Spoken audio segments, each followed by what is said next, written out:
Leo was a small boy with very big dreams. He lived in a tall grey building. This place was called the St. Augustine's Home for Children. It had many windows like sad eyes looking out. Leo did not have a mother. He did not have a father. He remembered whispers of them like old songs, but their faces were fading from his memory. He longed for a hand to hold, a kind voice. His nights were often quiet and very lonely. Inside St. Augustine's, the days were long and often grey. The walls were a dull colour like a cloudy sky. Leo had a small bed in a room with many other beds. The other children had their own small worlds. Some whispered secrets. Some cried softly at night. Leo often sat by the window watching the world outside. He watched families walk by, laughing and holding hands. A deep ache would fill his small chest then. He wished for a place to truly belong. Despite the greyness, Leo carried a tiny spark within him. It was a spark of hope, small but very bright. He believed that somewhere, someone was waiting for him. He thought that perhaps one day things would change. This hope was like a secret friend.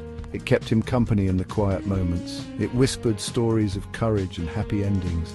Leo held on to this spark with all his might, a tiny warrior in a very big world. He often found comfort in the stories he read. The orphanage had a small, dusty library. The books were old, their pages soft and worn. Leo would lose himself in tales of adventure. He read about brave knights and clever heroes. These characters became his companions. They showed him that even the smallest person could be strong. They taught him that kindness was a special magic. He dreamed of having his own adventure someday, a journey to find his own happy tale. Life outside the orphanage walls was a different kind of hard. When Leo grew a little older, he had to leave. He found himself on the busy, noisy streets of the city. The city was a giant beast, full of rushing people. No one seemed to notice a small boy alone.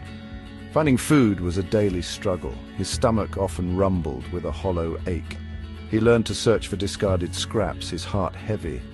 The nights were cold, and finding a safe place to sleep was always a worry. The city had many dark corners and shadowy alleyways. These places were often filled with danger. Sometimes older boys would try to take what little he had. Their laughter was cruel, their eyes unkind. Leo felt a knot of fear tighten in his chest. He learned to be quick and quiet like a little mouse. He would hide in doorways or behind overflowing bins. He missed the predictable routine of the orphanage, even its greyness. Loneliness was a constant companion, a heavy cloak he could not remove. One particularly cold evening, a fierce wind howled through the streets. Leo shivered in his thin coat, his teeth chattering. He had found no food that day, only a stale crust of bread. He saw a bakery, its windows glowing warm and bright. The smell of